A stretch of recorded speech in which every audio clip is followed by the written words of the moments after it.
नमस्कार प्यारे विद्यार्थियों। संत काव्य परंपरा अपन पढ़ रहे थे और संत काव्य परंपरा में अपन कहाँ तक पढ़ चुके थे उससे आगे अपन बात करने वाले हैं। संत काव्य परंपरा में अपन आगे बात करेंगे। आज अपन ने हरिदास जी के बारे में बात की थी, संत हरिदास जी के बारे में बात की थी और हरिदास जी से आगे अपन बात करने वाले हैं संत जाम्बोजी की। संत जाम्बोजी की, संत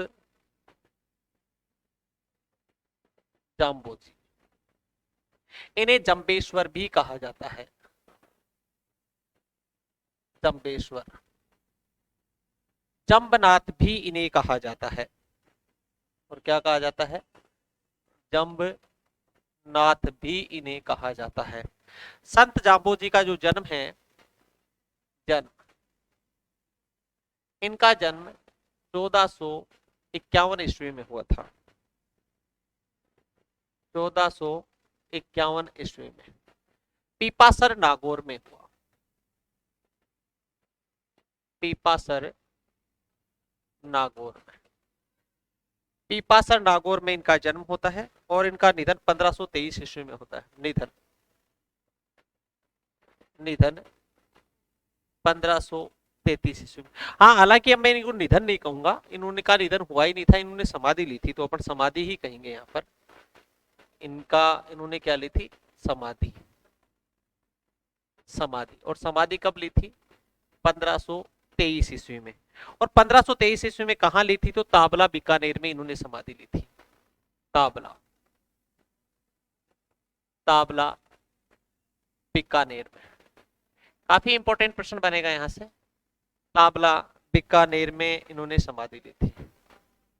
देखो, इंपॉर्टेंट बात क्या है कि इनका निधन नहीं हुआ था, बल्कि इन्होंने क्या ली थी?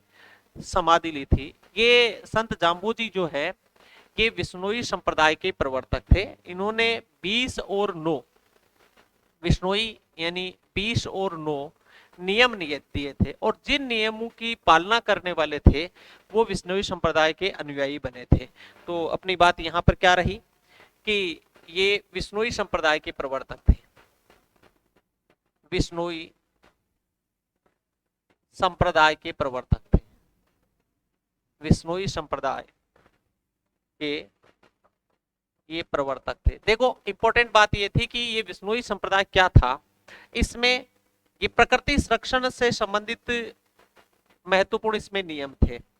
और एज ए समाज सुधारक अपन कह सकते हैं, समाज को सुधारने से संबंधित इनके नियम थे। और उन नियमों की जो पालना करने वाले लोग थे वो सारे के सारे विष्णोई संप्रदाय के अनुयायी थे।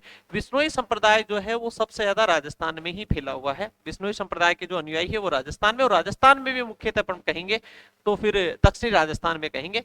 उसमें जैसे बीकानेर है, जोधपुर है, ये आपके नागौर है, इस क्षेत्र में सबसे ज्यादा इस संप्रदाय के अनुयायी हैं। तभी तो देखिएगा, पीपास और नागौर में इनका जन्म होता है, ताबला बीकानेर में इन ये समाधि लेते हैं। इस संप्रदाय के ये क्या होते हैं? प्रवर्तक होते हैं। इसमें बिश्नोई नाम से पता है 20 और 9 इन्होंने क्या दिए हैं? नियम दिए हैं। 20 और 9 क्या दिए हैं? नियम दिए। इंपॉर्टेंट बात यहां पर यह है कि ये नाथ संप्रदाय का समर्थक, बिश्नोई संप्रदाय जो है वो बहुतायत में नाथ संप्रदाय का समर्थक संप्रदाय है। तो अपन ये भी कहेंगे नाथ पंथ का प्रबल समर्थक संप्रदाय है। ये कौन सा संप्रदाय? विष्णोई संप्रदाय नाथ संप्रदाय, नाथ जो पंथ है उसका समर्थक संप्रदाय है, संप्रदाय है, लीजिएगा। तो नाथ का, इनकी कोई विशेष रचनाएं नहीं है, इनकी कोई विशेष रचनाएं नहीं है। गुरु ग्रंथ साहिब में इनके मात्र 9 पद संकलित हैं। तो इनके गुरु ग्रंथ साहिब में, गुरु ग्रंथ साहिब में, गुरु ग्रंथ साहिब में 9 पद संकलित है। 9 पद संकलित है। और इनके पदों की बात करते हैं तो संत सीरीज जो है उसमें इनके 38 पद हैं। तो संत सीरीज में, संत सीरीज, संत सीरीज में 38 पद, संत सीरीज में इनके कितने पद हैं? 38 पद संकलित है। लो साहब, 38 पद संकलित है। जाम्बोजी जो थे, इनके चार महत्वपूर्ण शिष्य इनके जीवन में इन्होंने बनाए हैं और उनका विशेष उल्लेख मिलता है, तो अपन बात करेंगे जाम्बोजी के चार शिष्यों का। चार महत्वपूर्ण जो शिष्य हैं वो निम्न हैं, तो अपन बात करें यही जाम्बोजी के। मैं कलर चेंज कर लेता हूं, थोड़ा आपको ठीक रहेगा।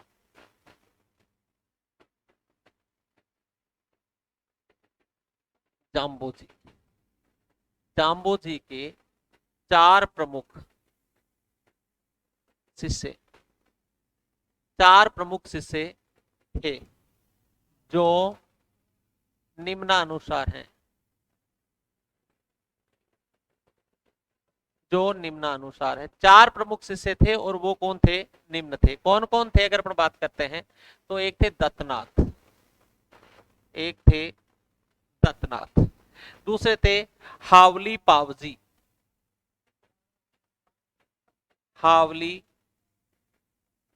पावजी, तीसरे शिष्य महत्वपूर्ण बात करें हैं तो लोहा पागल, लोहा, लोहा पागल,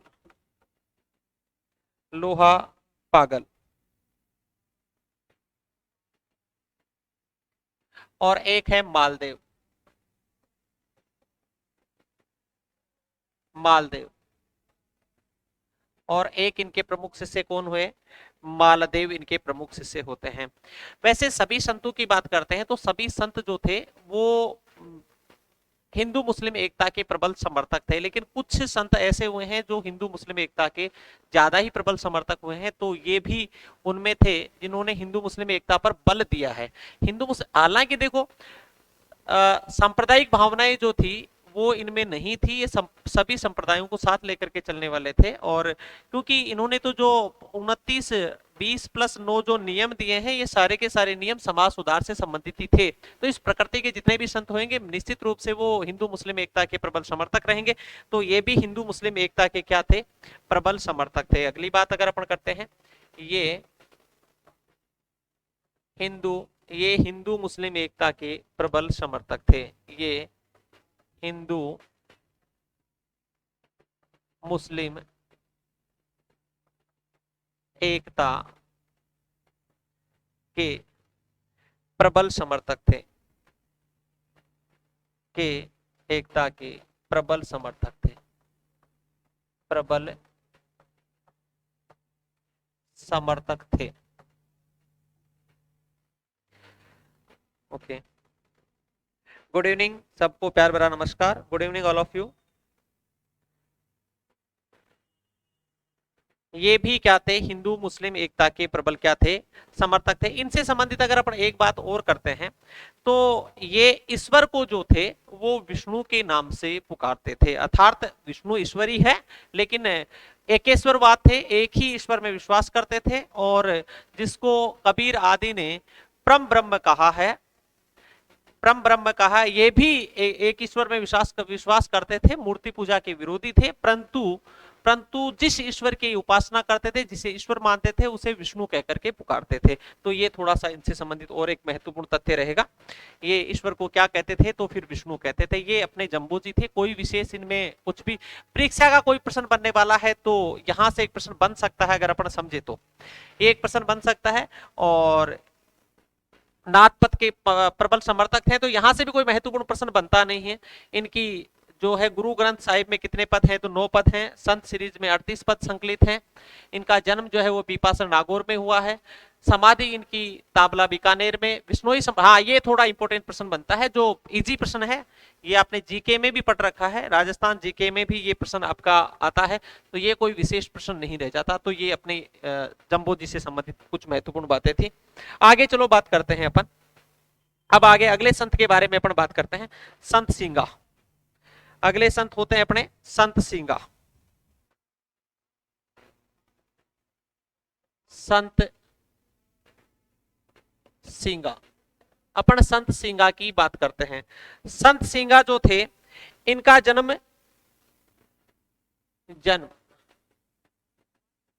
संत सिंगा का अगर अपन जन्म की बात करते हैं तो 1519 ईस्वी में होता है, 1519 ईस्वी में इनका जन्म होता है। और निधन जो होता है इनका, निधन निधन इनका 1659 ईस्वी में होता है। निधन इनका 1659 ईस्वी में होता है। ये मध्य प्रदेश के थे, बड़वानी मध्य प्रदेश के। कहाँ के थे? तो निवास स्थान की अगर अपन बात करते हैं तो इनका स्थान था, गांव की बात करें तो गांव खजूर था, खजूर खजूर बड़वानी, बड़वानी और मध्य प्रदेश, ये मध्य प्रदेश के थे। देखिएगा संत सिंगा में आपको कोई विशेष नहीं पढ़ना, संत सिंगा की कुछ महत्वपूर्ण रचनाएं हैं उनके बारे में जरूर अपने को बात करनी है। संत सिंगा जी का बारामासा, संत सिंगा जी का बारामासा, संत सिंगा जी का भजन, संत सिंगा जी का सतवार, इस प्रकार के कुछ इनकी जितनी भी रचनाएं हैं उनके आगे, उनसे पहले संत सिंगा लगा हुआ होगा। तो हालांकि पहचान सकते हैं, पर आगे जो है जैसे सतवार है, बारामासा है, ये शरद है, ये इस प्रकार के कुछ शब्द होंगे, वो अपने को थोड़ा पहचान करना होगा। और इनमें से कौन सी नहीं है तो ऐसा प्रश्न आ जाए थोड़ा जटिल बन जाता है। देखिएगा इनकी प्रमुख रचनाएं क्या, प्रमुख प्रमुख रचनाएं, इनकी प्रमुख रचनाएं, तो प्रमुख रचनाओं में क्या हो जाता है अगर अपन बात करते हैं तो संत सिंगा जी का नरद, संत सिंगा जी, संत सिंगा जी का नरद, ये देखो संत सिंगा जी का नरद। राम राम भाई सबको, सबको प्यार भरा नमस्कार। कौशिकी शर्मा जी आपको भी नमस्कार, मनोज आपको भी नमस्कार, सुमित आपको भी प्यार भरा नमस्कार, सबको नमस्कार भाई। संत सिंगा जी का नरद रचना है इनकी, और एक है संत सिंगा जी का शरद, संत सिंगा जी, संत सिंगा जी का शरद, संत सिंगा जी का शरद। एक रचना है संत सिंगा जी का दृढ़ उपदेश, सिंगा जी का दृढ़ उपदेश, संत सिंगा जी का दृढ़ उपदेश। संत सीता सिंगा जी का आत्म ध्यान, संत सिंगा जी का आत्म ध्यान। देखिए इनकी जितनी भी रचनाएं हैं उनमें संत सिंगा जी शब्द सब में ही लिखा होगा। संत सिंगा जी का दोषबोध, संत सिंगा जी का दोषबोध, संत सिंगा जी की वाणी, एक है संत सिंगा जी की वाणी, संत सिंगा जी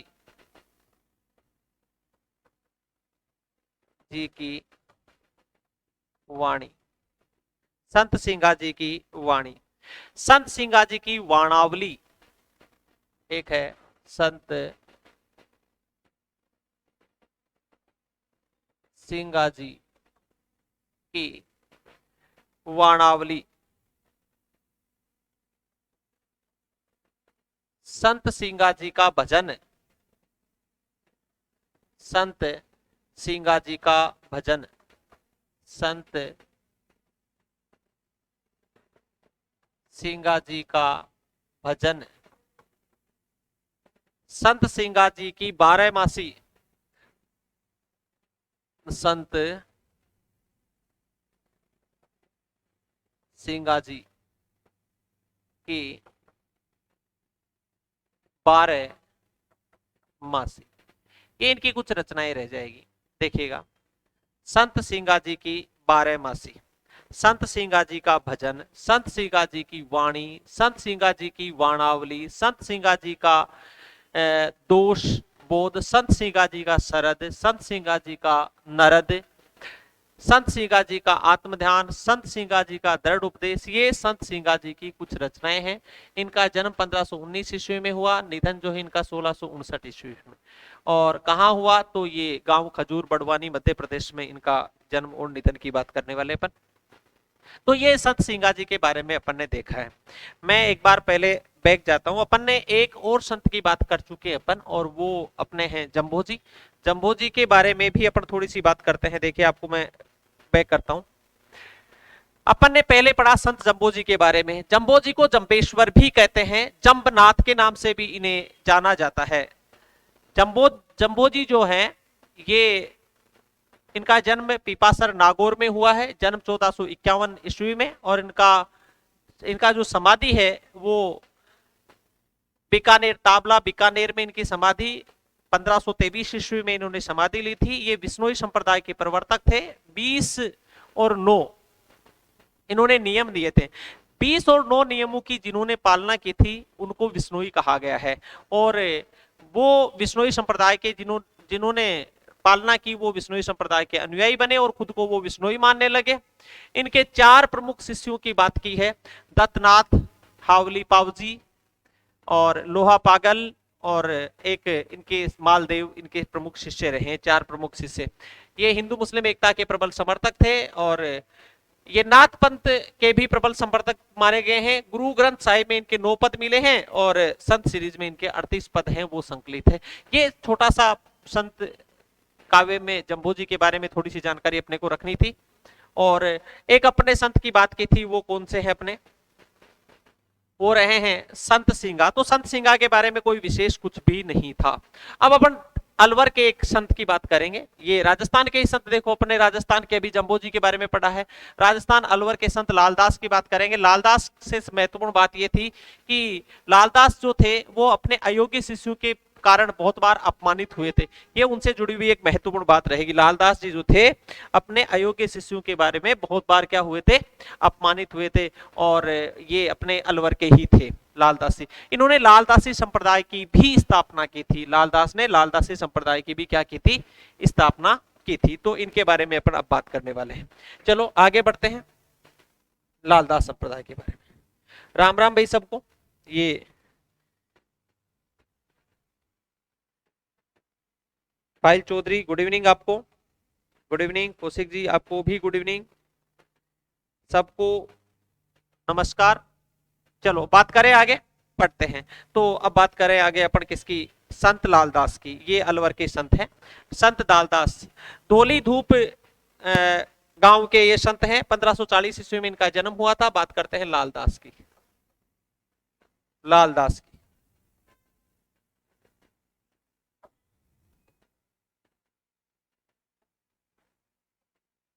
संत संत लालदास, संत लालदास की बात करते हैं। तो इनका जन्म 1540 ईस्वी में हुआ था। 1540 ईस्वी में इनका जन्म हुआ था। कहां हुआ था, तो धोली धूप अलवर में हुआ था। लो साहब, धोली धूप अलवर में। ये धोली धूप स्थान का नाम है, यहां पर इनका क्या हुआ था, जन्म हुआ था। धोली धूप अलवर में इनका जन्म हुआ था। धोली धूप अलवर में इनका जन्म हुआ था। इनका जो निधन है लालदास की बात करें तो 1648 ईस्वी में हुआ था। 108 वर्ष के होकर के ये स्वर्ग लोक में गए थे सब। निधन निधन इनका हुआ था 1648 ईस्वी में। 1540 में इनका जन्म होता है, 1648 ईस्वी में इनका निधन होता है। ये कहाँ के थे, तो फिर आपको कुछ भी ध्यान में नहीं रखना, तो अलवर के ये संत थे, अलवर के संत थे। महत्वपूर्ण बात क्या थी कि इन्होंने लालदासी संप्रदाय की स्थापना की थी। कौन सी संप्रदाय की, तो बात करें अपन लालदासी संप्रदाय। लालदासी संप्रदाय के प्रवर्तक थे, के प्रवर्तक थे। ये लालदासी संप्रदाय के ये क्या थे, प्रवर्तक थे। थोड़ा सा बढ़ाते हैं इसको। लालदासी संप्रदाय के ये क्या थे, प्रवर्तक थे ये। और देखो इनकी रचना लालदास की चेतावनी, लाल दास की चेतावनी, इनकी रचना अगर बात करते हैं तो लालदास की चेतावनी है। लालदास के कुछ पद इसमें संकलित थे। अपने अयोग्य, जैसा मैंने बताया, अपने अयोग्य शिष्यों के कारण ये बहुत बार अपमानित हुए थे। ये इनसे प्रश्न आ जाएगा। अभी देखो बहुत इजी लग रहा है आपको। संत जो अपने अयोग्य शिष्यों के कारण बहुत बार अपमानित हुए, वहां पर ऑप्शन में होगा संत सींगा, संत लालदास, बाबा लालदास, वहां धर्मदास या जंबोजी, इस प्रकार के कोई ऑप्शन में होंगे और वहां पर आप 100% कंफ्यूज हो जाएंगे। ये मेव थे, ये क्या थे, मेव थे। ये जाति से क्या थे, मेव मुसलमान थे। ये जाति से मेव मुसलमान थे। ये भी मैं आपको बता देता हूं, ये मेव मुसलमान थे, ये मेव मुसलमान थे। ये अपने अयोग्य, अपने अयोग्य शिष्यों के कारण बहुत बार अपमानित हुए थे, कारण बहुत बार अपमानित हुए। तो सिंपल, कोई ज्यादा विशेष कुछ भी नहीं बताया इनके बारे में, अपने को ज्यादा याद रखना भी नहीं है और ऐसे कोई प्रश्न बनते भी नहीं है। अपमानित हुए और इसकी जगह अगर आ जाए बहुत बार अपने अयोग्य शिशु के कारण इन्होंने बहुत बार कष्ट उठाए, तो ऐसा भी आ जाए तो एक ही बात है, बहुत बार क्या कष्ट उठाए, ऐसा भी आ जाए तो कोई बात नहीं है। इसकी जगह कष्ट उठाए, एक ही बात है, सोचने की जरूरत नहीं है। ऐसा भी लिखा हुआ आ सकता है, तो इनके बारे में ज्यादा आपको दिमाग लगाने की जरूरत नहीं है। ठीक है, तो ये संत लालदास के बारे में छोटी सी बात हुई। धोली धूप इनका गांव था। ये अलवर से महज 23-24 किलोमीटर दूर है। ये अलवर से ज्यादा दूर नहीं है, थोड़ी ही दूर ये अलवर से है। 108 वर्ष ये जीवित रहे सब। 1540 में जन्म होता है, 1648 में इनका निधन हो जाता है। लालदासी संप्रदाय के प्रवर्तक थे, तो ये एकदम से इजी हो जाएगा, इसमें कोई विशेष कुछ बचेगा नहीं है। लालदास की चेतावनी, तो इसमें भी लालदास आ गया, तो ये भी आपके लिए इजी हो जाएगा। मेव मुसलमान कोई विशेष प्रश्न नहीं बना। सीधा अगर कोई प्रश्न बनेगा तो ये थोड़ा सा जटिल प्रश्न बनेगा कि अपने अयोग्य शिशु के कारण जिसने सबसे ज्यादा कष्ट उठाए हैं वो संत हैं, तो फिर वो कौन होंगे, संत लालदास ही होंगे। और ये कहाँ के हैं, तो फिर अलवर के होंगे। प्रश्न ये भी बन सकता है राजस्थान के अलवर जिले से संबंध किस संत का है, तो फिर ऐसा भी कोई प्रश्न बन सकता है। तो वो थोड़ा जटिल प्रश्न बन सकता है और कोई विशेष इसमें प्रश्न नहीं बनने वाला है। तो ये रही बात किसकी, ठीक है। आगे बात करते हैं अपन धर्मदास की। ये मैं आपको फिर बताऊं, इनमें एक एक संत है, इनके बारे में छोटी छोटी एक दो बात आपको ध्यान में रखनी है और कुछ भी ध्यान में नहीं रखना है। एक दो महत्वपूर्ण, और इनकी कोई जन्म निधन इनसे संबंधित कोई प्रश्न नहीं बनना है। कोई आप भाग्य ही खराब हो तो बात एक अलग है, बाकी ऐसा कोई प्रश्न नहीं बनना है, आप टेंशन मत लीजिएगा, ठीक है ना। आगे बात करते हैं अपन धर्मदास की। धर्मदास कौन, धर्मदास देखो, धर्मदास कौन, धर्मदास अगर बात करते हैं तो धर्मदास ये कबीर के शिष्य थे। बांधवगढ़ के निवासी थे, बणिक परिवार से थे, बणिये थे ये, बांधवगढ़ के निवासी थे और बणिक थे ये। कौन, धर्मदास। धर्मदास कबीर के उत्तराधिकारी भी बने थे। धर्मदास कबीर के क्या बने थे, उत्तराधिकारी भी बने थे, उनकी गद्दी पर भी बैठे थे। कबीर के पदों का इन्होंने संकलन भी किया था बीजक के नाम से। बीजक में कबीर के पदों का संकलन भी धर्मदास ने किया था। ये वणिक थे, ये वणिक थे। धनी धर्मदास की वाणी के नाम से नागरी प्रचारणी सभा काशी ने धर्मदास के पदों का भी संकलन किया है। ये खुद क्या थे, वणिक थे।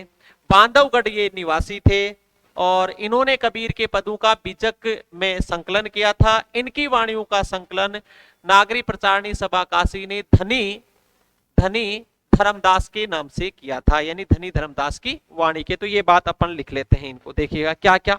तो देखो ये बांधवगढ़ के रहने वाले थे, बांधवगढ़ के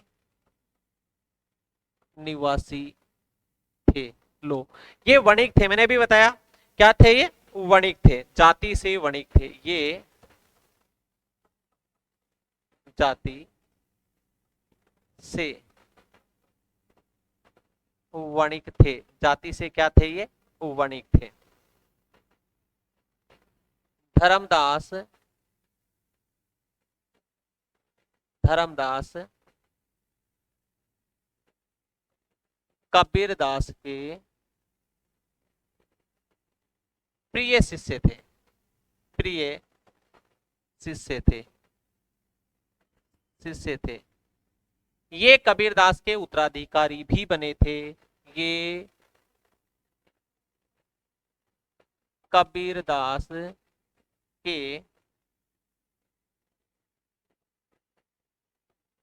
उत्तराधिकारी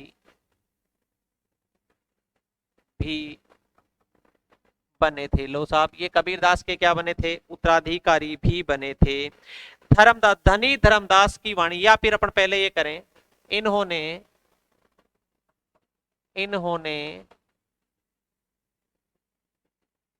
कबीर की वाणियों का संकलन, कबीर की, इन्होंने कबीर की वाणियों का संकलन किसमें किया, तो बीजक में किया। किसमें किया, बीजक में, बीजक में किया। इन्होंने कबीर की वाणियों का संकलन किसमें किया है साहब, बीजक में। इनने कबीर की वाणियों का संकलन भी किया है। और नागरी प्रचारणी सभा काशी ने, किसने, नागरी प्रचारणी सभा काशी ने धर्मदास की वाणी के नाम से धर्मदास के पदों का संकलन किया है। तो ये थोड़ा इंपॉर्टेंट हो जाएगा, धर्मदास के पदों का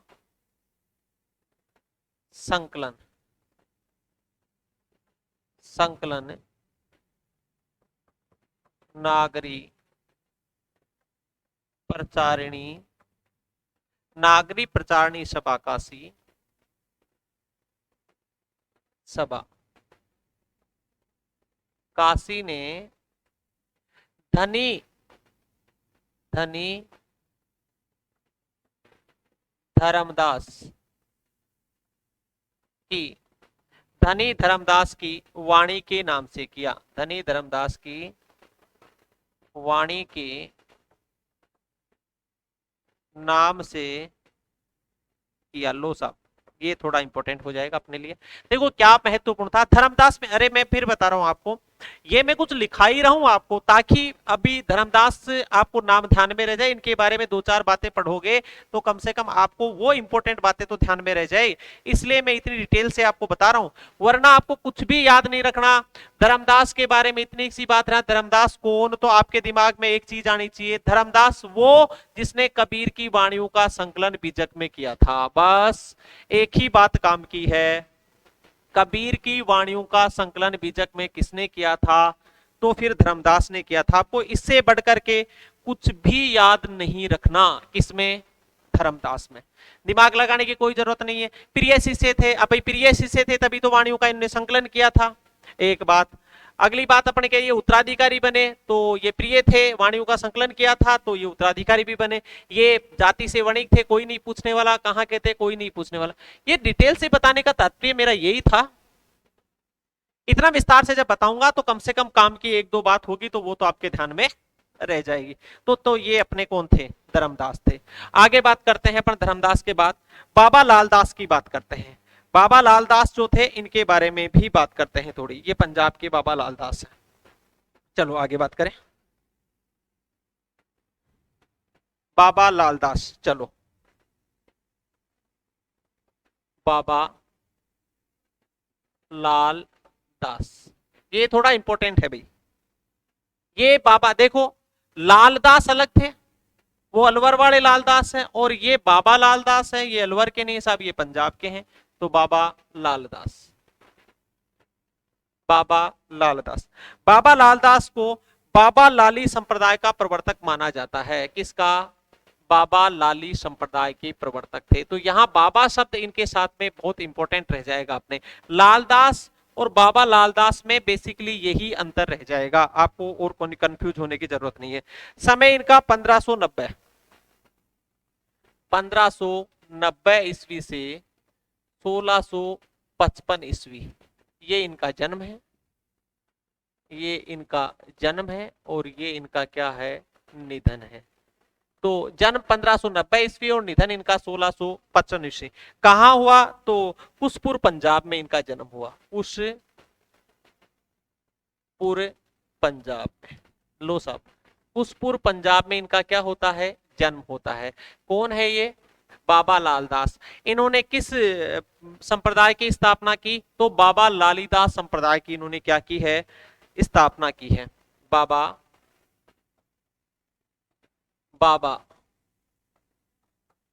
लाली संप्रदाय, बाबा लाली संप्रदाय के ये प्रवर्तक रहे हैं, संप्रदाय के प्रवर्तक बाबा लाली संप्रदाय के। ये थोड़ा इंपॉर्टेंट है, देखो बाबा लालदास जो थे उनका संप्रदाय था, लालदासी संप्रदाय था उनका, और इनका बाबा लाली संप्रदाय है, इनका नाम क्या है, बाबा लालदास। कहाँ के, पंजाब वाले। तो ये पंजाब वाले बाबा हैं, और वो लालदास जो थे वो अपने अलवर राजस्थान के बाबा थे। इनकी प्रमुख रचना है असरार मार्फत। रचना क्या है, असरार, असरार मार्फत, असरार ए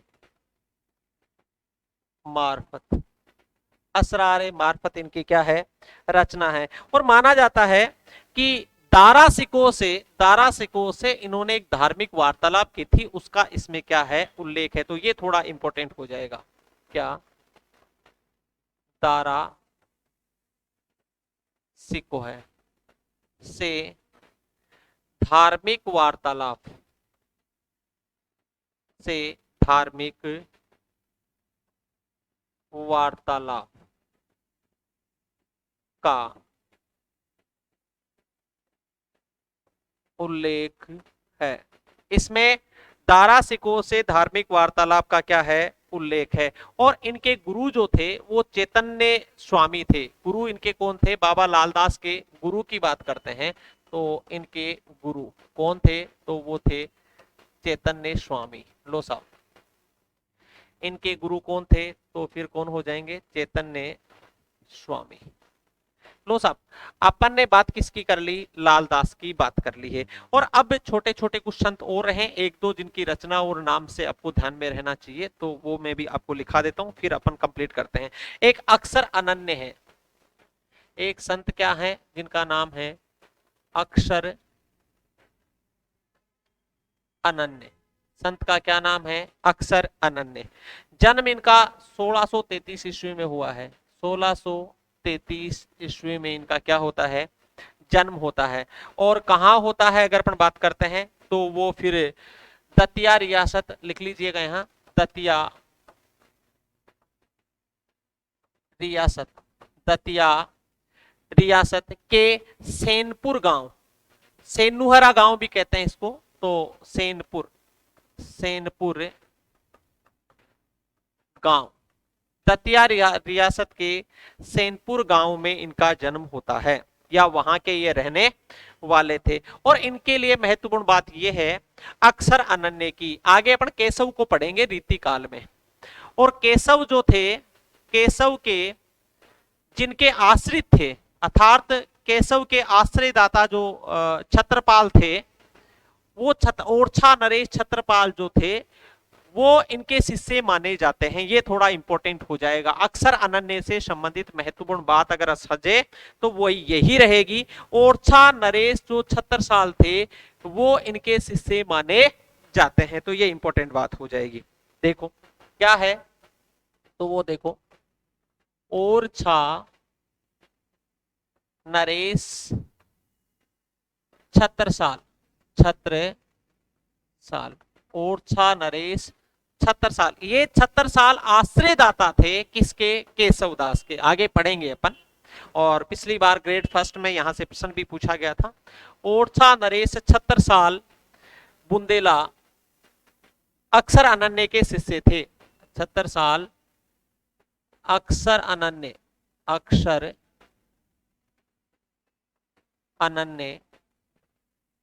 के शिष्य थे। ये थोड़ा सा अपने लिए महत्वपूर्ण हो जाएगा। ओरछा नरेश 76 साल अक्षर अनन्य के शिष्य थे। कोई प्रश्न नहीं बनेगा। दतिया रियासत सैनपुर गांव के रहने वाले थे। 1633 ईस्वी में इनका जन्म हुआ था। अक्षर अनन्य से कोई प्रश्न बनेगा तो वो यही बनेगा। अपने लिए काम की बात यही है और कोई महत्वपूर्ण बात इनसे संबंधित नहीं है। ठीक है, इनकी प्रमुख रचनाओं की अगर हम बात करते हैं तो विज्ञान दीपिका एक इनकी रचना है, ब्रह्म ज्ञान है, ध्यान योग है, ये इनकी प्रमुख रचनाएं हो जाएगी। अनन्य प्रकाश है, तो रचनाएं लिख लीजिए इनकी, लिखना चाहो तो। बाकी कोई इंपॉर्टेंट नहीं, कोई प्रश्न नहीं बनेगा इनकी रचनाओं को लेकर के, फिर भी मैं लिखा देता हूं, यहां लिखा देता हूं। आप अक्षर अनन्य की प्रमुख रचनाएं, अक्षर अनन्य की प्रमुख रचनाएं यहां ले लीजिएगा। अक्षर अनन्य की प्रमुख रचनाएं, अक्षर अनन्य की प्रमुख रचनाएं कौन कौन सी हैं? तो एक रचना है राजयोग, एक रचना कौन सी है? राजयोग। एक रचना है साहब ध्यान योग, ध्यान योग कोई इंपॉर्टेंट नहीं है, बार बार कह रहा हूं आपको। एक है अनन्य प्रकाश, अनन्य प्रकाश। एक है विज्ञान दीपिका, विज्ञान दीपिका, विज्ञान दीपिका। एक है ब्रह्म ज्ञान, एक रचना इनकी क्या है? ब्रह्म ज्ञान। कोई इंपॉर्टेंट नहीं है, आपको केवल ध्यान में रखना है, ऐसा कोई प्रश्न यहां से बिल्कुल भी नहीं पूछा जाएगा। विज्ञान भी इनकी रचना है, तो ये कोई महत्वपूर्ण आपके लिए नहीं है। देखिएगा, बाबा लालदास के बारे में बात की। चैतन्य स्वामी ये थे पंजाब के, कुसपुर पंजाब के। 1590 में इनका जन्म होता है, 1655 ईस्वी में इनका निधन हो जाता है। वो 100 बाबा लालदास जो है वो महज 65 वर्ष जीते हैं और लालदास जो है वो 108 वर्ष जीवित रहते हैं। 1540 में इनका उनका जन्म होता है और 1648 में उनका निधन होता है। अलवर के हैं वो, ये पंजाब के हैं। ये लालदासी, बाबा लालदासी संप्रदाय के, बाबा लाली संप्रदाय के प्रवर्तक रहे हैं और वो लालदासी संप्रदाय के क्या रहे हैं? प्रवर्तक। इनकी महत्वपूर्ण रचना असरार मार्फत है और असरार मार्फत में दारा सिखों से धार्मिक वार्तालाप के बारे में जानकारी दी जाती है। अक्षर अनन्य से कोई महत्वपूर्ण बात नहीं है। यहां से बात है कि ओरछा नरेश छत्रपाल जो है वो, ओरछा नरेश 76 साल जो है वो अक्षर अनन्य के शिष्य माने जाते हैं। ये यहां से इनके संबंधित कोई महत्वपूर्ण बात बनती है। और कुछ अपन बात करते हैं, देखिएगा, बात करें एक सहजोबाई, एक बात करते हैं अपन सहजोबाई की। सहजोबाई की रचना है सहज प्रकाश, और कुछ भी ध्यान में नहीं रखना अपने को। सहजोबाई, सहजोबाई इनकी रचना कौन सी है? तो इनकी रचना, रचना कुछ भी नाम से पता चल जाएगा, सहज प्रकाश। तो इनकी नाम से ही पता चल जाएगा। सहजोबाई की रचना क्या है? सहज प्रकाश। एक दयाबाई है जिसकी रचना हो जाएगी दयाबोध, तो ये भी कोई इंपॉर्टेंट नहीं है, दयाबाई, और रचना क्या होगी? दयाबोध। तो ये अपनी संत काव्य परंपरा थी जो आज कंप्लीट होती है। संत काव्य परंपरा के बारे में अपन ने बेसिक संपूर्ण जानकारी अर्जित कर ली है। तो मैं एक बार रिकेप करवाना चाहूंगा, दोहरान करते हैं अपन क्या पढ़ा, अपन ने कहां से कहां तक क्या पढ़ा, एक बार बात करते हैं। देखिएगा, आज की क्लास में अपन ने बात की जम्बोजी से। कहां से बात की है? जम्बोजी से अपनी बात हुई है। और जम्बोजी जम्बेश्वर, जम्बोजी जम्बेश्वर, जम्बेश्वर या जम्बनाथ, 1451 ईस्वी में इनका जन्म पीपासर नागौर में होता है। जन्म, निधन, समाधि ये अब ज्यादा प्रश्न बनेगा नहीं यहां से। और 1523 में ताबला बीकानेर में, हाँ ये स्थान पूछा जा सकता है। जम्बोजी ने समाधि कहाँ ली थी, तो फिर ताबला बीकानेर हो जाएगा। ये थोड़ा इंपॉर्टेंट प्रश्न। और इनका जन्म है वो पीपासन नागौर में। ये प्रवर्तक थे किसके, ये विश्नोई संप्रदाय के प्रवर्तक माने गए हैं। और 29 इन्होंने नियम दिए हैं। 9 पद इनके गुरु ग्रंथ साहिब में, 38 पद इनके संत सीरीज में, और ये इनके 4 प्रमुख शिष्य। ये थोड़ा सा इंपॉर्टेंट ध्यान में रखना है इनको। प्रश्न इनसे क्या बन सकता है कि निम्न में से कौन सा शिष्य जम्बो जी का शिष्य नहीं था। तो 3 तो जम्बो जी वाले दे देंगे और एक उनकी जगह कोई और अन्य नाम दे देगा, और यहां से एक अच्छा प्रश्न बन सकता है जम्बो जी से। चलो आगे बात करते हैं जम्बो जी की। के बाद में बात करें तो अपन संत सिंगा की बात करते हैं। कोई प्रश्न नहीं बनेगा संत सिंगा से, केवल बताना है ये बड़वानी मध्य प्रदेश, इनकी रचनाओं से प्रश्न बन सकता है। देखो ये दोषबोध, संत सिंगा जी का दोषबोध, संत सिंगा जी की वाणी, संत सिंगा जी की वाणावली, संत सिंगा जी का दृढ़ उपदेश, संत सिंगा जी का सरद, संत सिंगा जी का नरद, आत्मबोध, ये संत सिंगा जी का भजन, ये संत सिंगा जी का 12 मासी। तो इनमें कोई और दे देगा इनकी जगह। तो आगे जो नाम है ये थोड़े से यहाँ पर अपने लिए इंपॉर्टेंट हो जाएंगे, तो इनको अपने को देखना है। यहां से आगे अपन ने पढ़ा, फिर उसके बाद में संत लालदास को पढ़ा। लालदास में कोई इंपॉर्टेंट नहीं था। लालदास का जन्म है 1540 से 1648 में इनका निधन हो जाता है। फिर लालदासी संप्रदाय की इन्होंने, लालदास की चेतावनी, मेन मुसलमान। इनके लिए महत्वपूर्ण बात मैंने आपको एक ही बात बताई थी कि अपने अयोग्य शिष्यों के कारण इन्हें कष्ट झेलने पड़े थे। ये इनकी महत्वपूर्ण बात होगी और कोई प्रश्न नहीं बनना यहां से भी। तो आज की क्लास कोई, अब तक क्लास हुई थी, कोई बहुत इंपॉर्टेंट बात नहीं हुई यहां तक। अब बात करते हैं धर्मदास की। तो धर्मदास ने बीजक में कबीर के पदों का संकलन किया था। प्रिय शिष्य थे, उत्तराधिकारी बने थे। इनकी खुद की वाणियां जो है वो धनी धर्मदास के नाम से, नागरी प्रचारणी सभा काशी ने इनका संकलन किया था। आगे बाबा लालदास, ये पंजाब वाले बाबा लालदास है। 1590 में जन्म, 1655 में निधन हो जाता है। बाबा लालित संप्रदाय की स्थापना की थी। ये थोड़ा इंपॉर्टेंट हो जाएगा इनके अपने लिए।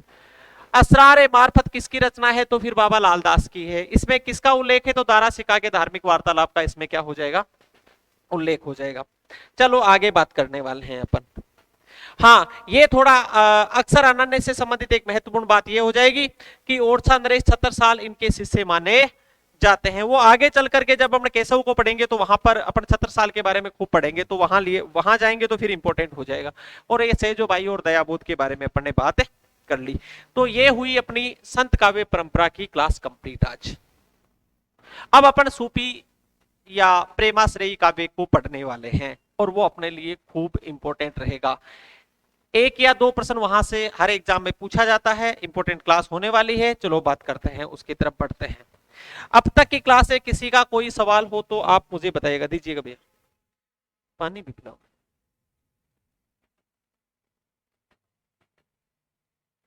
हाँ जी, किसी का भी कोई किसी प्रकार का कोई प्रश्न हो अब तक की क्लास से संबंधित तो आप बिल्कुल कीजिएगा।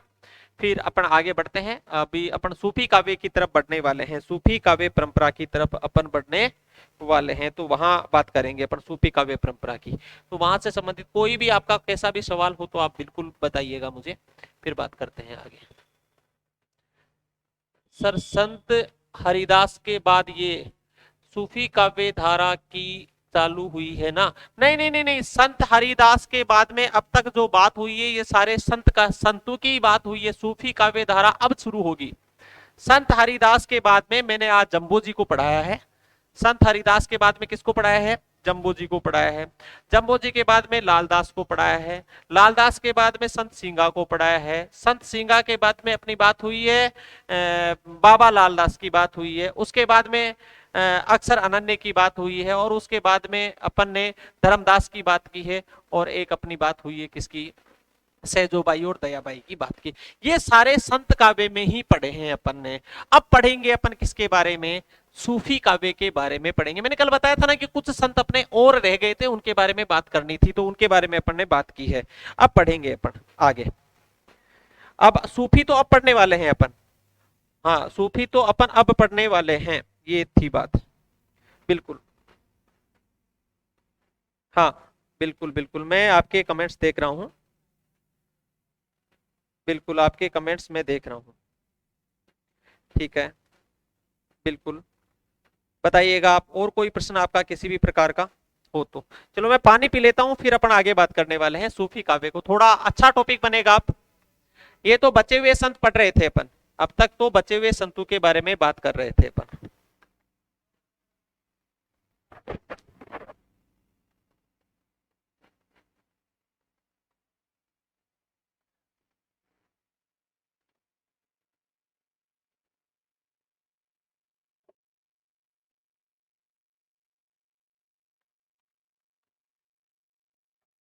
चलो बात करते हैं आगे अपन, सूफी काव्य के बारे में बात करेंगे अब जी। पढ़ते हैं सूफी काव्य परंपरा। देखो सुनो, पहले अपन ने पढ़ा था निर्गुण काव्य धारा। क्या पढ़ा था? निर्गुण काव्य धारा। और निर्गुण काव्य धारा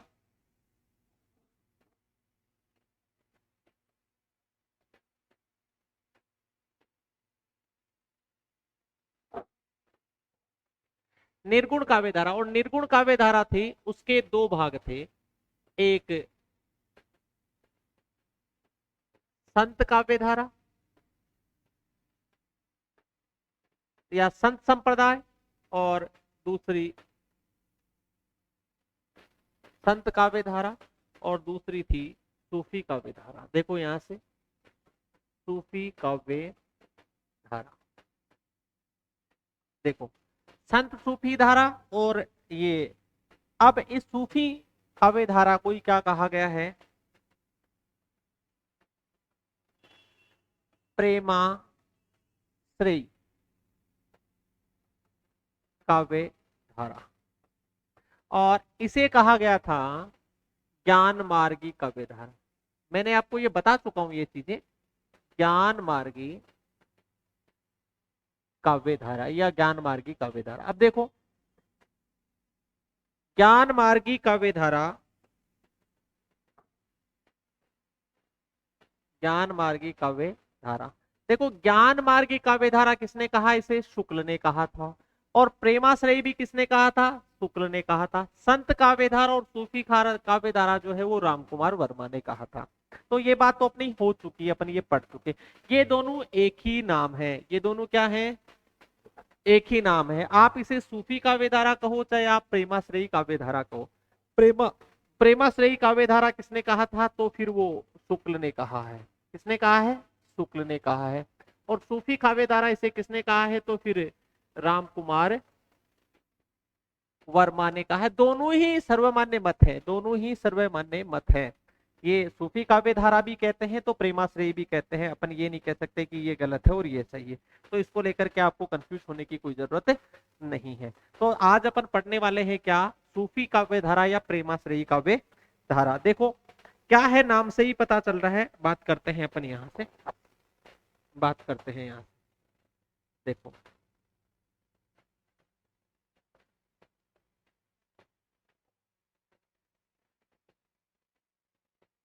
सूफी काव्य धारा, सूफी काव्य धारा, और इसी को क्या कहेंगे? प्रेमाश्रयी, प्रेमाश्रयी काव्य धारा। देखो क्या था इसमें?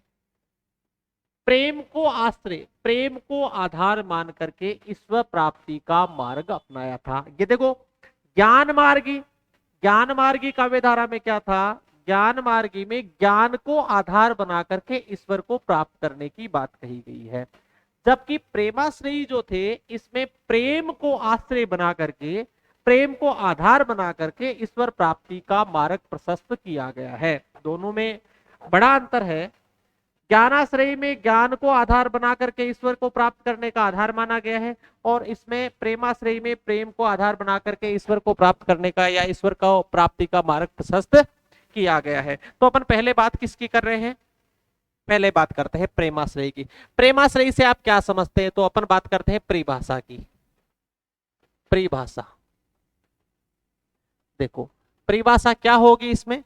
तो वे भक्त कवि, वे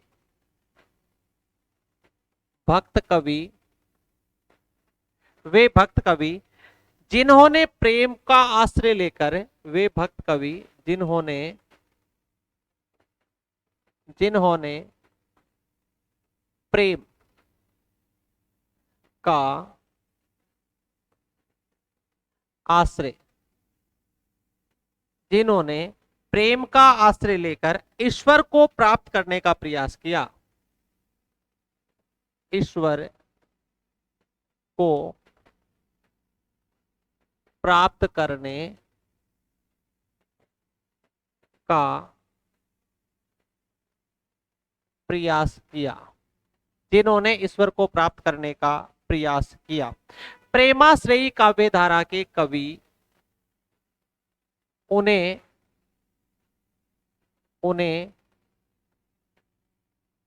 प्रेमाश्रयी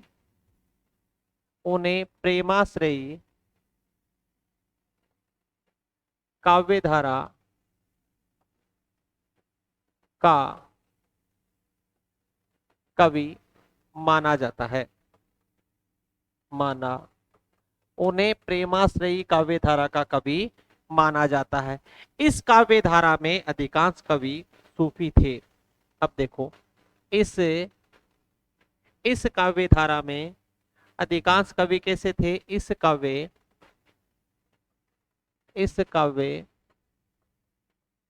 धारा में अधिकांश कवि कैसे थे? इस काव्य धारा में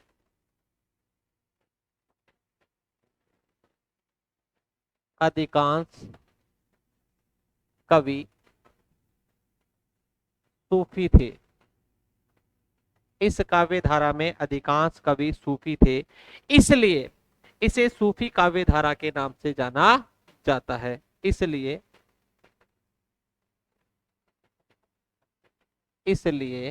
इसे सूफी काव्य धारा के नाम से जाना जाता है। लो सब बहुत सिंपल हो गया बात को। देखो, वे भक्त कवि जिन्होंने प्रेम का आश्रय लेकर के, वे भक्त कवि जिन्होंने प्रेम का आश्रय लेकर के, प्रेम को आधार बना करके ईश्वर को प्राप्त करने का मार्ग प्रशस्त किया, तो वो कवि कैसे कहलाए?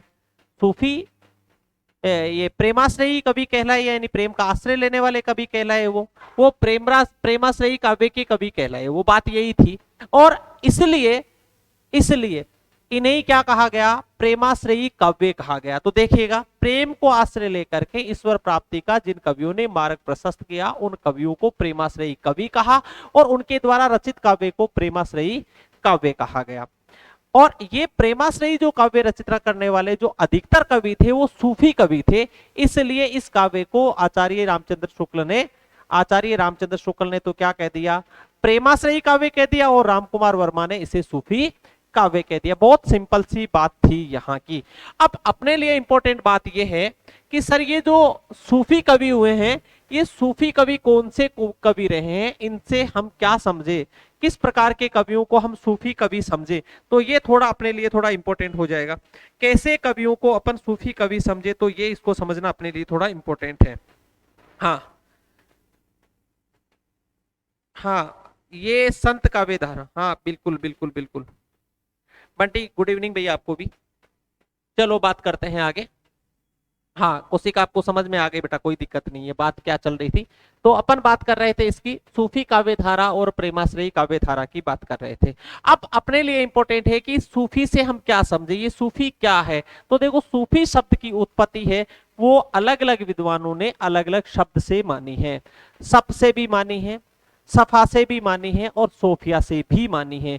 तो सबसे किसने मानी है, सफा से किसने मानी है, और सोफिया से किसने मानी है? सब का क्या अर्थ होता है और सफा का क्या अर्थ होता है, सूफ का क्या अर्थ होता है, तो ये अपन इसके बारे में बात करने वाले हैं। तो देखो, किसने किससे मानी है, ये आप लिख लिया या स्क्रीनशॉट ले लीजिएगा। मैं थोड़ा सा आगे बढ़ूंगा, बिल्कुल नए पेज पे चर्चा करूंगा मैं। सूफी शब्द की उत्पत्ति लीजिएगा। सबसे पहले सूफी शब्द की उत्पत्ति, ये इंपॉर्टेंट प्रश्न है भाई यहाँ से, इसीलिए मैंने अलग से लिया इसको। सूफी शब्द की, सूफी शब्द की उत्पत्ति। लो साहब, सूफी शब्द की उत्पत्ति किसे किसने मानी है? तो सबसे पहले बात करें हैं आचार्य हजारी प्रसाद द्विवेदी व डॉक्टर रामकुमार वर्मा ने। किसने? पहला मत देखो, आचार्य आचार्य आचार्य हजारी प्रसाद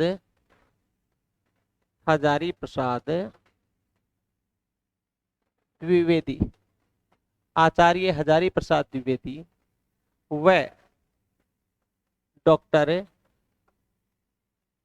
रामकुमार वर्मा ने, आचार्य हजारी प्रसाद द्विवेदी और डॉक्टर रामकुमार वर्मा ने सूफी शब्द की उत्पत्ति सूफ से मानी है। किसे मानी है?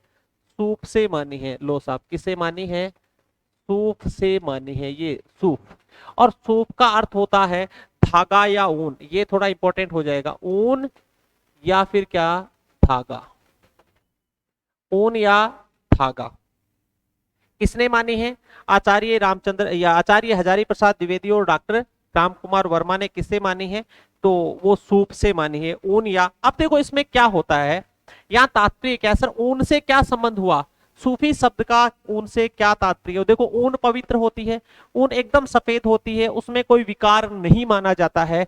तो ये वो लोग थे जो ऊन से बने हुए वस्त्र या ऊन का धागा अपने गले में रखते थे। जो कवि ऊन से बने हुए वस्त्र पहनते थे या फिर ऊन का धागा अपने गले में रखते थे, इस प्रकार के जो कवि होते थे उन कवियों को सूफी कवि माना जाता था। ऐसी धारणा रही होगी और उसकी वजह से इस सूफ शब्द से ही आगे चल करके शब्द बना है, वो कौन सा होगा? सूफी हुआ होगा, ऐसा मानना है, विद्वानों का ऐसा मानना है। तो ये किस किस का मानना है? हजारी प्रसाद द्विवेदी और डॉक्टर रामकुमार वर्मा का ऐसा मानना है। आगे शब्द देखो, अगला शब्द है सफा। सफा दूसरा, तो वो किसने माना है सफा से? तो वो आचार्य रामचंद्र शुक्ल ने माना है। किसने? आचार्य रामचंद्र शुक्ल के अनुसार। ये इंपॉर्टेंट है, प्रश्न आता है एग्जाम में, आचार्य रामचंद्र शुक्ल के अनुसार। आचार्य रामचंद्र शुक्ल के अनुसार किससे मानी है? तो फिर सपा से मानी है। किससे? सपा से। आचार्य रामचंद्र शुक्ल के अनुसार किससे मानी है? तो बात करें अपन, सपा से मानी है। और सपा का अर्थ क्या होता है, ये अगर अपन बात करते हैं तो मजार के सामने बने चबूतरे को सपा कहा जाता है। किसके? मजार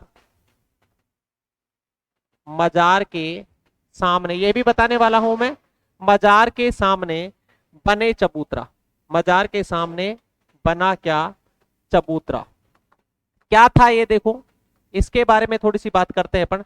मजार के सामने बना चबूतरा, तात्पर्य क्या था कि जो मजार थी जहां पर जो कव्वाली आदि या काव्य पाठ किया करते थे, रचनाएं जो है उनका उच्चारण करते थे, उस मजार के सामने एक चबूतरा बना हुआ होता था और उस चबूतरे पर बैठ करके जो कवि काव्य रचना करते थे या जो कवि वहां पर बैठ करके अपने ईश्वर की स्तुति करते थे, उन कवियों को ही सूफी कवि कहा जाता है।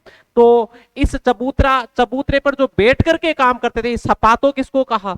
सपातो इस चबूतरे को कहा है। और इस चबूतरे पर बैठ करके जो कवि काव्य रचना करते थे उन कवियों को सूफी कवि कहा गया है। तो सूफी शब्द किसे बना है? सपा से बना है। और सपा जो है वो किसको कहते हैं? मजार के सामने बने चबूतरे को क्या कहा जाता है? सफा कहा जाता है। तो सपा से सूफी शब्द बना है, ऐसा किसका मानना है? आचार्य रामचंद्र शुक्ल का मानना है। तो ये दूसरी इंपॉर्टेंट बात हुई अपनी। आचार्य रामचंद्र शुक्ल का क्या मानना है कि सपा शब्द से किसकी उत्पत्ति हुई है? सूफी की उत्पत्ति हुई है। या हजारी प्रसाद द्विवेदी और डॉक्टर रामकुमार वर्मा का क्या मानना है कि सूफ शब्द से किसकी उत्पत्ति हुई है? सूफी की उत्पत्ति हुई है। अगली बात की तरफ हम बढ़ते हैं और अगला शब्द है सोफिया। सोफिया किसने माना? तो वो बात करें, देखो सोफिया शब्द की बात करते हैं तो वो अबू वक्र, अबू अबू वक्र व अबुल हुसैन अंसूरी, व अबुल हुसैन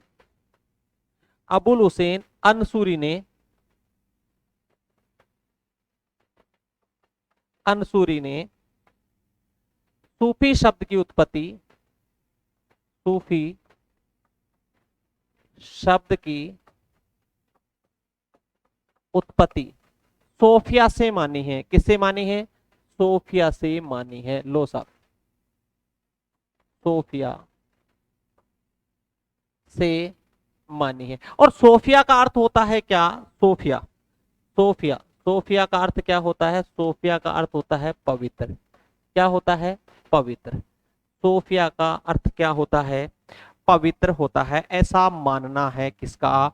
अबू बकर व अबुल हुसैन अंसूरी का मानना है। तो अबू हुसैन या अबू हुसैन अंसूरी या अबू बकर के अनुसार सोफिया शब्द से उत्पत्ति हुई है। आचार्य रामचंद्र शुक्ल के अनुसार सपा से उत्पत्ति हुई है। और हजारी प्रसाद और डॉक्टर रामकुमार वर्मा के अनुसार सूप से हुई है। अब ध्यान दो, अब अगर अपन बात करते हैं, ये जो अलग अलग विद्वानों के अलग अलग मत है, अगर इनमें सर्वमान्य मत कहें तो फिर किसको मानेंगे? सपा से। सपा क्या है? सर्वमान्य मत है। सीधा ही प्रश्न आ जाता है, सीधा ही प्रश्न पूछ लिया जाता है कि सूफी शब्द की उत्पत्ति किससे हुई है, तो फिर आपको जवाब क्या होगा? सपा होगा। क्या होगा? आचार्य रामचंद्र शुक्ल का जो मत है यहाँ पर वो सर्वमान्य मत है। इसको विद्वानों ने स्वीकार किया है कि सूफी शब्द की उत्पत्ति किससे हुई है? सपा से हुई है, ऐसा विद्वानों का मानना है। तो ये हुई इनकी उत्पत्ति की लेकर के बात। अब तक हमने जो कुछ पढ़ा सूफी काव्य में, दो महत्वपूर्ण बात अपन ने पढ़ी है। पहली बात कोई इतनी इंपॉर्टेंट नहीं थी कि सूफी काव्य से आप क्या समझते हो या प्रेमाश्रयी काव्य से क्या समझते हो। तो प्रेम को आश्रय मान करके, प्रेम को आधार मान करके जो कवि ईश्वर की प्राप्ति का मार्ग प्रशस्त करते हैं वो कैसे? सूफी कवि कहलाए या प्रेमाश्रयी कवि कहलाए? प्रेमाश्रयी कवि जो थे वो अधिकतर सूफी थे, इसलिए इस काव्य को सूफी काव्य धारा के रूप में माना जाता है। सूफी शब्द की उत्पत्ति जो है वो सूफ से, सपा से और सोफिया से मानी गई है। और सूफ से किसने मानी है तो ये अपन ने देखा, सपा से किससे मानी और सोफिया से किससे मानी है ये अपन ने देखा। तो ये सीधा सीधा सा अपना सवाल कंप्लीट हुआ। सूफी शब्द जो है वो अपना कंप्लीट होता है। आगे बात करते हैं इसका आरंभ कब हुआ माना जाता है। तो भारत में सूफियों का आगमन कौन सी शताब्दी से माना जाता है, किसके साथ माना जाता है, कब इसका प्रचार प्रसार होता है, उससे संबंधित कुछ बातें अपन बात करते हैं। तो लीजिएगा आगे बात करते हैं अपन। लीजिएगा, तो सबसे पहले लिखिएगा सूफियों का आगमन 12वीं शताब्दी से माना जाता है। भारत में भारत में भारत में सूफियों का आगमन, भारत में सूफियों का आगमन 12वीं शताब्दी से माना जाता है। यानी ख्वाजा मोइनुद्दीन चिश्ती के समय को ही सूफियों का आगमन का समय माना जाता है। तो सूफियों का आगमन का समय 12वीं शताब्दी, 12वीं शताब्दी ख्वाजा मोइनुद्दीन चिश्ती के आगमन का समय माना जाता है। ख्वाजा मोइनुद्दीन चिश्ती के आगमन का समय माना जाता है। ख्वाजा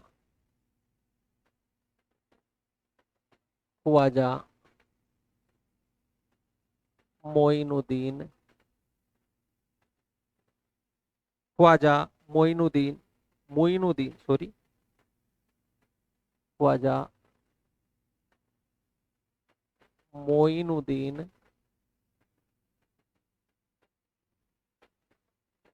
चिश्ती,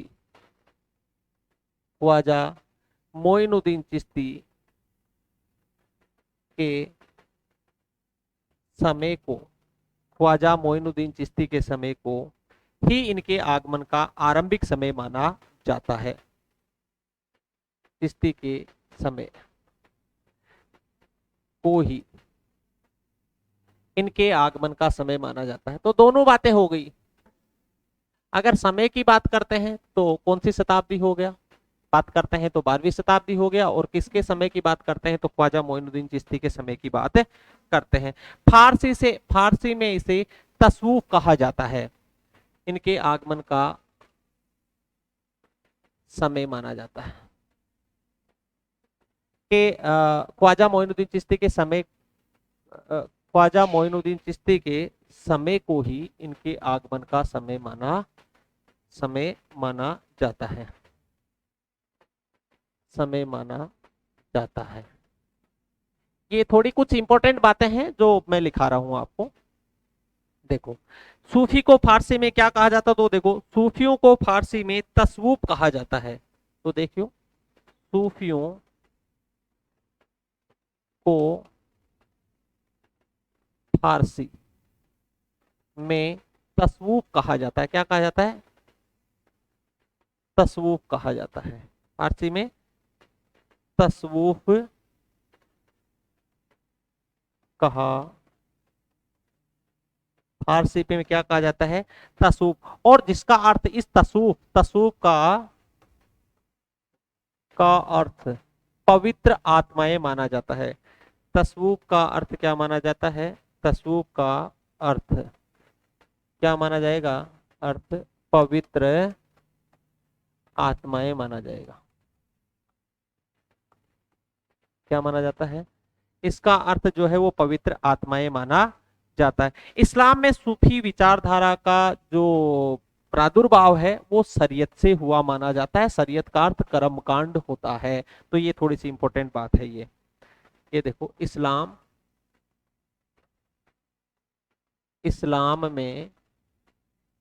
में सूफी विचारधारा का प्रादुर्भाव, इस्लाम में सूफी विचारधारा का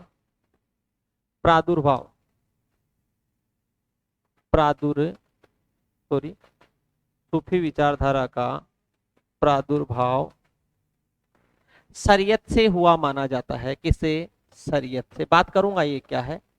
शरीयत। सूफी विचारधारा का प्रादुर्भाव शरीयत। और शरीयत का अर्थ क्या मैंने अभी बताया था आपको? कर्मकांड होता है। कर्मकांड शरीयत से हुआ माना जाता है। शरीयत से हुआ माना जाता है। शरीयत से हुआ माना जाता है। ये अपने आप में जितनी बातें बता रहा हूं ये अपने आप में एक क्वेश्चन है, प्रश्न है। ये अपने आप में एक प्रश्न बनता है इन हर बात से। इस काव्य में, इस सूफी काव्य में, इसमें खंडन मंडन का अभाव है। खंडन मंडन का अभाव है। क्या है ये खंडन मंडन? अगर बात करते हैं तो सुनिएगा, अभाव है। देखो, संत काव्य में खंडन मंडन की प्रवृत्ति पाई गई है। संत काव्य में खंडन मंडन की प्रवृत्ति पाई गई है, जबकि इसमें खंडन मंडन का क्या है? अभाव है। सर, खंडन मंडन का अभाव का मतलब क्या है? कि ये अपने धर्म के प्रति कट्टर नहीं है, ये दूसरे धर्म का इन्होंने क्या नहीं किया है? विरोध नहीं किया है। दूसरे धर्म में क्या हो रहा है इनको कोई मतलब नहीं रहा, जबकि संत काव्य में दूसरे धर्मों का विरोध किया है। कबीर दास ने तो साफ साफ शब्दों में कहा है, कंकर पत्थर जोड़ के मस्जिद ली चुनाए, ताछड़ मुल्ला बाग दे क्या बहरा हुआ खुदाई। अर्थात उन्होंने मुस्लिम धर्म की खुली आलोचना की है। वहां उन्होंने कटु आलोचना की है, जबकि इसमें ऐसा कुछ भी नहीं है। इन्होंने संत काव्य के बारे में कुछ भी नहीं कहा। तो वहां जब दूसरे धर्म के बारे में, दूसरे धर्म की बुराइयां की है, आलोचनाएं की है, तो वहां पर खंडन मंडन की प्रवृत्ति रही है। दूसरे धर्म का उन्होंने क्या किया है? खंडन किया। और खुद के धर्म का इन्होंने क्या किया है? उन्होंने मंडन किया। जबकि इन्होंने केवल अपने धर्म का मंडन किया है, दूसरे का खंडन बिल्कुल भी नहीं किया है। तो यहाँ पर खंडन मंडन का क्या रहा है? अभाव रहा है। ये कट्टरपंथी नहीं थे, ये कट्टरपंथी नहीं थे, केवल अपने धर्म का प्रचार प्रसार करते थे, लेकिन ये कट्टरता का भाव इनमें बिल्कुल भी नहीं था। ये लौकिक प्रेम से अलौकिक शक्ति जो है उसको प्राप्त करना चाहते थे। स्त्री प्रधान इनका काव्य था। स्त्री प्रधान इनका क्या था, काव्य था। पुरुष को आत्मा और स्त्री को इन्होंने परमात्मा माना है। तो ये दो तीन बातें महत्वपूर्ण इनसे जुड़ी हुई है और मैं आपको बताना चाहूंगा। चलो बात करते हैं आगे। कोई सवाल किसी का? हाँ, क्या प्रश्न रहा है? हाँ, व्यंजन की क्लास लगेगी, बिल्कुल पायल चौधरी जी, व्यंजन की क्लास भी लगेगी, लेकिन इस क्लास के बाद लगेगी। पहले ये क्लास कंप्लीट हो जाने हो, उसके बाद में ये, हाँ हाँ बिल्कुल, ये क्लास कंप्लीट होगी। वो क्लास 8 बजे से होगी, 8 से 9 लगेगी। व्यंजन की क्लास 8 से 9 लगेगी, उसकी मैं लिंक भेज दूंगा। मैंने आपको बता रखा है, आप अगर ग्रुप से जुड़े हुए हो तो आपको पता चल जाएगा उसका। ठीक है, बिल्कुल 8 बजे से क्लास मिल जाएगी, वो बिल्कुल मिलेगी आपको। ठीक है, तो अपन आगे बात करते हैं, थोड़ी थोड़ी आगे बात करते हैं अपन। लीजिएगा, इसी को थोड़ा सा मैं आगे बताना चाहूंगा अभी। हाँ, ठीक है। तो मैंने बताया कि ये कट्टरता नहीं है इनमें, आगे बात करते हैं इनकी।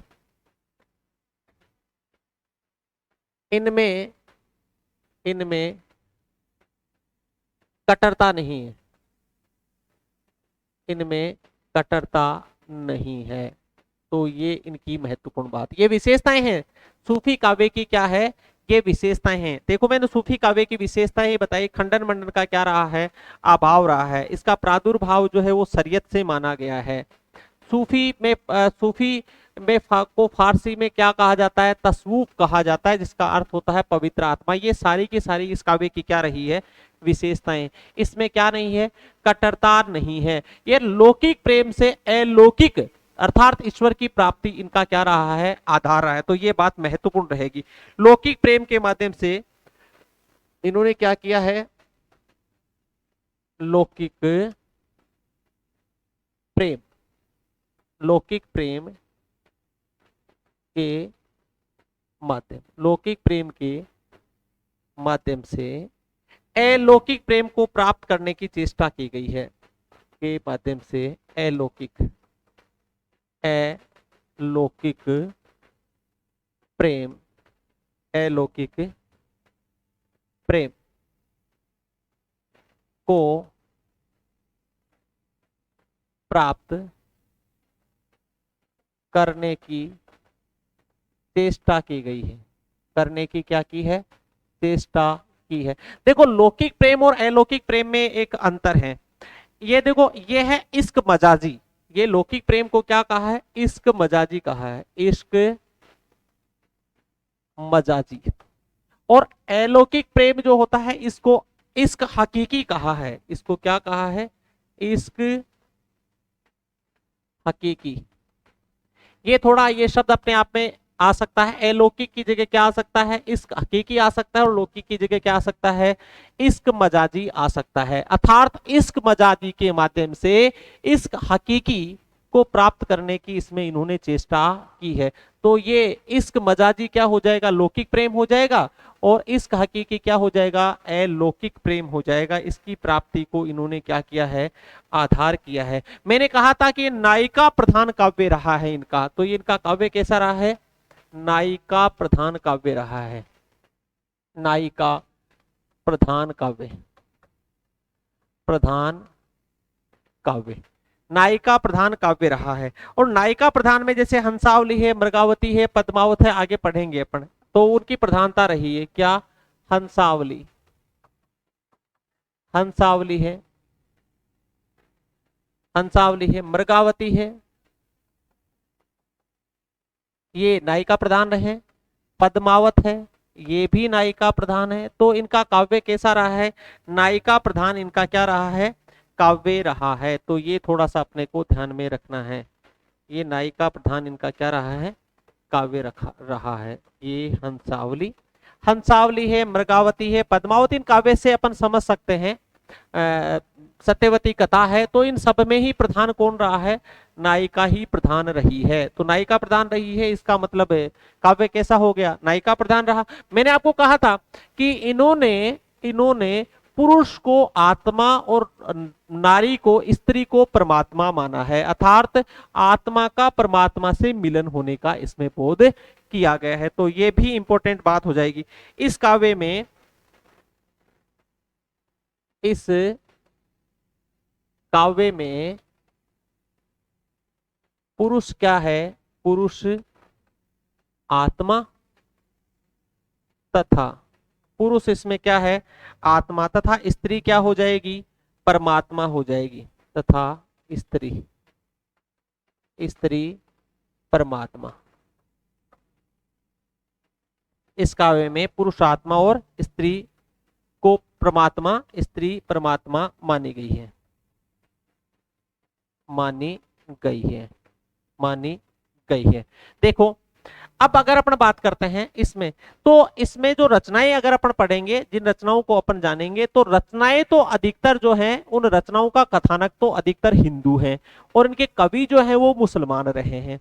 तो ये दूसरी महत्वपूर्ण बात रहेगी, क्या इनके काव्य का कथानक तो हिंदू रहेगा और इनके कवि जो है वो यानी सूफी कवि जो है, सूफी काव्य है, सूफी काव्य में काव्य का कथानक तो अधिकांशतः क्या है, हिंदू कथानक है, जबकि कवि अधिकांशतः क्या होंगे, मुस्लिम होंगे। तो ये भी दूसरी महत्वपूर्ण बात हो जाएगी, क्या इस काव्य का यानी सूफी काव्य, इस काव्य का मतलब सूफी काव्य, सूफी काव्य का कथानक प्राय हिंदू, कथानक प्राय क्या है, कथानक या पात्र कह सकते हैं, कथानक प्राय हिंदुओं, हिंदुओं से संबंधित, हिंदुओं से संबंधित है, हिंदुओं से संबंधित है, तथा कवि मुस्लिम, तथा कवि क्या हो जाएंगे, मुस्लिम। ये थोड़ा इंपॉर्टेंट हो जाएगा यहाँ से, कवि कैसे होंगे इनके, मुस्लिम हो जाएंगे। कथानक यानी इनकी जो काव्य के जो पात्र रहेंगे वो तो प्राय हिंदू रहेंगे और इनके जो कवि हैं वो प्राय क्या रह जाएंगे, मुसलमान हो जाएंगे। और इन्होंने अपने काव्य में, थोड़ा आगे बढ़ता हूं,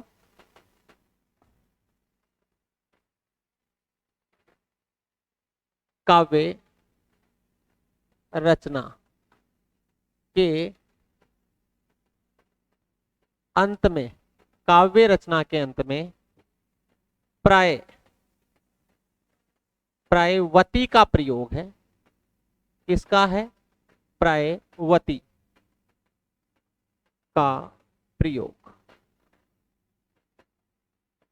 प्राय क्या है, वती शब्द का क्या रहेगा, प्रयोग रहेगा। इन्होंने मसनवी शैली का प्रयोग किया है, ये थोड़ा इंपॉर्टेंट फिर लो, मसनवी, मसनवी शैली का प्रयोग किया है। कौन सी शैली का बात कर रहा हूं मैं, मसनवी शैली का इन्होंने प्रयोग किया है। और मसनवी शैली में क्या होता है ये अपने को थोड़ा सा ध्यान में रखना है।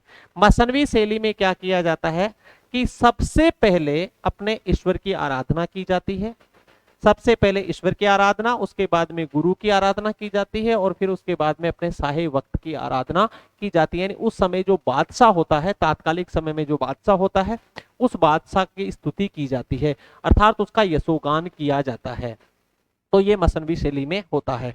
तो मसनवी शैली की खास बात क्या होती है ये थोड़ा अपने को ध्यान में रखना है। ईश्वर की स्तुति करेंगे सबसे पहले, सबसे पहले किसकी करेंगे, ईश्वर की स्तुति। इसमें मसनवी शैली में इंपॉर्टेंट है भाई, ये मसनवी शैली इंपॉर्टेंट है। सबसे पहले किसकी स्तुति, ईश्वर की स्तुति। अब ईश्वर को पैगंबर भी कह सकते हैं, तो अपन क्या कह देंगे इसको, या अपने पैगंबर, पैगंबर की स्तुति करेंगे। तो की स्तुति एक ही बात है सब, स्तुति, ईश्वर या अपने पैगंबर की स्तुति, और पैगंबर के बाद में जो है वो अपने गुरु की स्तुति करेंगे, गुरु का यशोगान करेंगे। और उसके बाद में जो है वो साहे वक्त,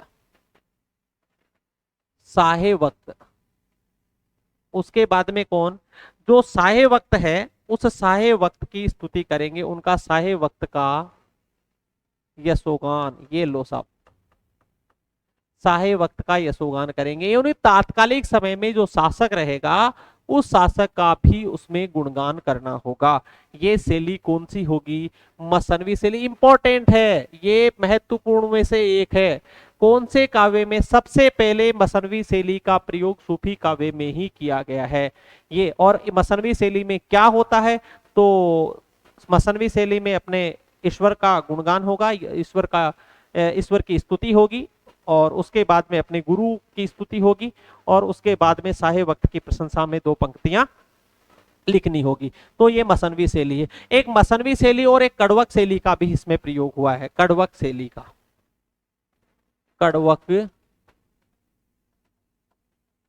ये भी इंपॉर्टेंट हो जाएगा भैया। कड़वक शैली का प्रयोग, कौन सी शैली का? कड़वक शैली का प्रयोग। सर कड़वक शैली में क्या होता है, अगर अपन इसको थोड़ा सा समझे तो कड़वक शैली में क्या होता है कि 5 या 6 छंद, 5 या 6 छंद जो है वो, कोई एक छंद जो है वो 5 या 6 पद लिखे जाते हैं, और फिर एक पद जो है वो दूसरे छंद का लिखा जाता है। मतलब अपन ये कह सकते हैं कि 5 या 6 चौपाइयां लिख दो। 5 या 6 क्या लिखे अपन पहले? चौपाइयां, और उसके बाद में एक दोहा। तो ये बहुत जरूरी नहीं है कि चौपाइयों के बाद दोहा आए, यानी 5 व 6 जो पद हैं वो किसी दूसरे छंद के होंगे, और उसके बाद में एक जो छंद है वो किसी दूसरे छंद का होगा। शैली कौन सी होगी? कड़वक शैली मानी जाएगी। तो ये कड़वक शैली भी अपने आप में थोड़ी इंपॉर्टेंट हो जाएगी आपके लिए। कड़वक शैली में क्या होगा कि 5 या 6 पद किसी एक छंद के, और उसके बाद में एक पद जो है वो किसी अन्य छंद का हो जाएगा, तो वहां कड़वक शैली हो जाएगी। ये 2 शैलियां इस सूफी काव्य की थोड़ी इंपॉर्टेंट बन जाती है। प्राय इसमें वती शब्द का क्या होता है? अंत में प्रयोग किया गया है। ये कोई इंपॉर्टेंट बात नहीं है। ये दोनों चीजें जो है वो अपने आप में क्या है? इंपॉर्टेंट हो जाएगी इसमें। ठीक है, इसमें प्रकृति का भी चित्रण किया गया है, तो प्रकृति का तो सभी काव्यों में चित्रण किया गया है, कोई विशेष नहीं है इसमें। हाँ, भाषा इस काव्य की मुख्यतः अवधि रही है, ये थोड़ा फिर इंपॉर्टेंट हो जाएगा। अवधि भाषा जो है इस काव्य की मुख्य भाषा रही है, तो इसकी मुख्य भाषा सूफी काव्य, यानी इस काव्य की मुख्य भाषा, इस काव्य की मुख्य भाषा क्या रही है? तो फिर अपन बात करेंगे इस काव्य की मुख्य भाषा क्या रहेगी? अवधि रही है। इस काव्य की मुख्य भाषा क्या रही है? अवधि। इसमें प्रकृति का मनोहारी चित्रण किया गया है, तो फिर अपन कार्य करें, प्रकृति का मनोहारी चित्रण हुआ है, तो प्रकृति का मनोहारी चित्रण। प्रकृति का कैसा चित्रण किया है इन्होंने? मनोहारी इन्होंने चित्रण भी किया है। इसमें प्रकृति का भी क्या किया गया है? चित्रण। और मुख्यतः वियोग श्रृंगार का प्रयोग हुआ है। मुख्यतः वियोग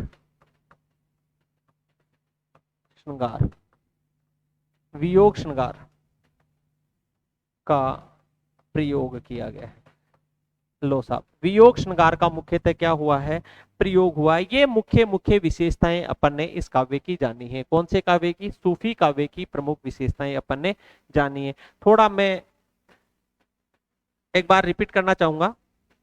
देखो, अपन ने सूफी काव्य पढ़ा यहाँ से आज की, और सूफी काव्य यहाँ से अपन ने जाना है। देखो, सूफी काव्य धारा में सूफी काव्य या प्रेमाश्रयी काव्य इसे कहा है। प्रेमाश्रयी क्यों कहा है? कि जिन भक्त कवियों के द्वारा प्रेम को माध्यम बना करके, प्रेम को आधार बना करके ईश्वर प्राप्ति का मार्ग प्रशस्त किया है, उन कवियों को प्रेमाश्रयी कवि कहा है, और उस काव्य को प्रेमाश्रयी काव्य कहा है। प्रेमाश्रयी काव्य जो है वो मुख्यतः सूफी कवियों ने लिखा है, इसलिए इसे सूफी काव्य भी कहा जाता है। फिर आई बात किसकी? सूफी शब्द की उत्पत्ति की बात आई। तो सूफी शब्द जो है इसकी उत्पत्ति किससे हुई मानी जाती है? तो सूप से हुई मानी जाती है। सूप से किसने कहा? तो हजारी प्रसाद द्विवेदी और डॉक्टर रामकुमार वर्मा ने इसकी उत्पत्ति किससे मानी है? सूप से मानी है। तो फिर इसकी सपा से उत्पत्ति किसने मानी? तो आचार्य रामचंद्र शुक्ल ने सपा से उत्पत्ति मानी है। और अबू बकर व अबुल हुसैन अंसुरी ने किससे उत्पत्ति मानी है? तो फिर सोफिया से मानी है। सोफिया का अर्थ क्या होता है? तो पवित्र होता है। सफा का अर्थ क्या होता है? तो मजार के सामने का चबूतरा होता है, उसको सफा कहते हैं। और सूप किसको कहते हैं? तो फिर ऊन को कहते हैं या धागे को कहते हैं। ऊन जो धागा है वो पवित्र का प्रतीक है, वो चबूतरा भी पवित्र का प्रतीक है, और सोफिया का अर्थ पवित्र ही होता है। तो इस प्रकार से अलग अलग विद्वानों का अलग अलग मानना है। फिर बात करते हैं सूफी काव्य की प्रमुख विशेषताएं। तो ध्यान दो, प्रमुख विशेषताओं में क्या आता है कि भारत में सूफियों का आगमन जो है वो 12वीं शताब्दी से माना जाता है, अर्थात ख्वाजा मोइनुद्दीन चिश्ती के समय से ही माना जाता है। सूफी शब्द को फारसी में, सूफियों को फारसी में क्या कहा जाता है? तसूफ कहा जाता है। क्या कहा जाता है? तसूफ। ये थोड़ा इंपॉर्टेंट है। तसूफ कहा जाता है जिसका अर्थ होता है पवित्र आत्माएं। तसूफ का अर्थ क्या होता है? पवित्र आत्माएं। देखिए, इस्लाम में सूफी विचारधारा का प्रादुर्भाव किससे हुआ है? तो फिर शरीयत से हुआ। ये छोटे छोटे प्रश्न बनेंगे। इस्लाम में सूफी शब्द का जो आरंभ है वो किससे माना जाता है? सूफी विचारधारा का आरंभ किससे माना जाता है? तो फिर शरीयत से माना जाता है। ठीक है, और इस पे खंडन मंडन का क्या रहा है? आधार रहा है। तो ये दोनों इंपॉर्टेंट है। शरीयत से इस्लाम में इसकी उत्पत्ति मानी जाती है, प्रादुर्भाव माना जाता है, और तसूफ जो है वो फारसी में कहा जाता है पवित्र आत्मा होता है। खंडन मंडन की प्रवृत्ति का अभाव है, मैंने बताया था इसका। इसमें कट्टरता नहीं है। लौकिक प्रेम से अलौकिक प्रेम की प्राप्ति की बात कर रहे हैं। अलौकिक का मतलब जो विचित्र है, इस लोक का नहीं है, बात करते हैं तो वो क्या हो जाएगा? ईश्वर हो जाएगा। लौकिक प्रेम से ईश्वर की प्राप्ति की बात की गई है। लौकिक को क्या कहते हैं? इश्क मिजाजी कहते हैं, और वो इश्क हकीकी कहते हैं।